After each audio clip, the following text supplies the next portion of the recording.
میں نائلہ ہوں اور یہ میری کہانی ہے جو 4 برس پہلے اس وقت شروع ہوئی جب میری عمر 18 سال سے کچھ زیادہ تھی۔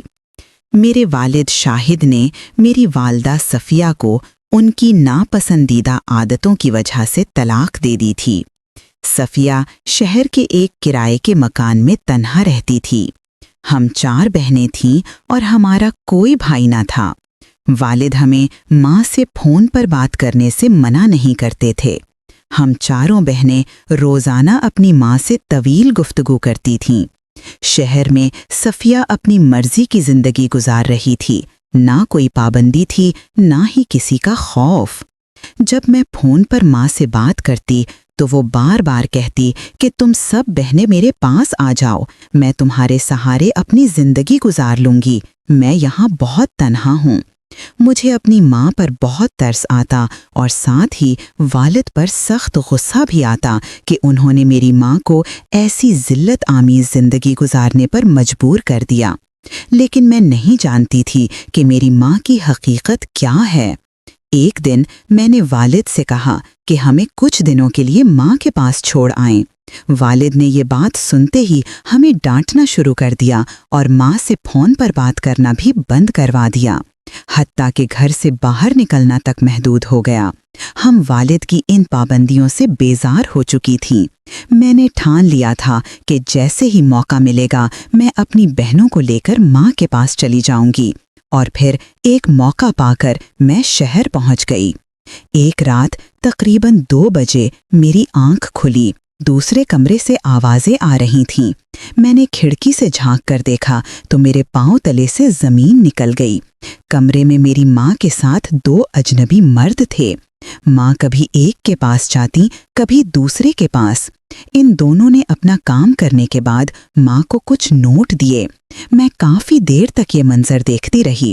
جب وہ تینوں کپڑے پہننے لگے تو میں اپنی چارپائی پر آ کر لیٹ گئی۔ صبح میں نے ماں سے اس رات کا ذکر تک نہ کیا۔ 2 دن گزر گئے۔ میں نے ماں سے پوچھا کہ اس رات وہ کون لوگ تھے۔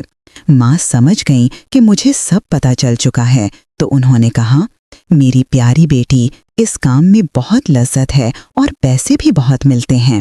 بغیر محنت کے رقم ہاتھ آ جاتی ہے اور ہم 2 وقت کی روٹی کھا لیتے ہیں۔ میں سمجھ چکی تھی کہ والد نے ماں کو طلاق کیوں دیا تھا۔ 2-3 ماہ تک میں ماں کا یہ کام دیکھتی رہی۔ ایک رات ایک لڑکا ماں کے پاس آیا۔ جب اس کی نظر مجھ پر پڑی تو اس نے ماں سے کہا کہ میں تمہیں دگنی رقم دوں گا، تم اپنی بیٹی کو میرے ساتھ ایک رات گزارنے دو۔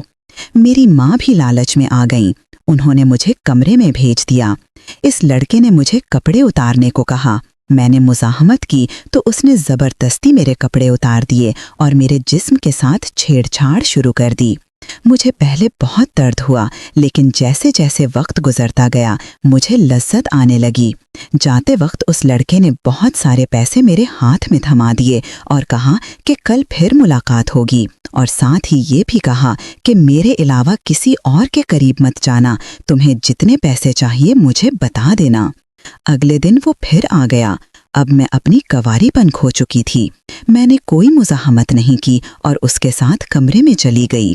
اسی طرح 2 ماہ تک وہ ہفتے میں 2-3 بار مجھ سے ملنے آتا تھا اور ہر بار جاتے وقت وہی الفاظ دہراتا کہ کسی اور کے قریب مت جانا۔ تقریباً 2 ہفتے گزر گئے، وہ لڑکا مجھ سے ملنے نہیں آیا۔ اب مجھ سے صبر نہیں ہو رہا تھا۔ میں کسی بھی طرح اپنی پیاس بجھانا چاہتی تھی، اپنے وجود میں لگی آگ کو ٹھنڈا کرنا چاہتی تھی، لیکن مجھے بار بار اس لڑکے کی بات یاد آ جاتی کہ میرے علاوہ کسی اور کے قریب مت جانا، اور میں رک جاتی تھی۔ لیکن اب میں اس کا انتظار نہیں کر سکتی تھی، اور ایک رات میں نے اپنی پیاس بجھانے کے لیے دوسرے لڑکے کے ساتھ کمرے میں جانا قبول کر لیا۔ اگلے دن رات کو وہ لڑکا ہمارے گھر آ گیا۔ میں بہت ڈری ہوئی تھی کیونکہ میں جانتی تھی کہ اسے پتہ چل جائے گا۔ اس رات اس نے میری گردن چومتے ہوئے میرے بالوں کو پیچھے کیا تو اسے وہاں کچھ نشانات نظر آئے اور وہ سب کچھ سمجھ گیا۔ جب اس نے مجھ سے پوچھا تو میں نے انکار کر دیا اور یوں جھگڑا چل نکلا۔ اس نے غصے میں دروازے پر مکہ مارا اور چلا گیا۔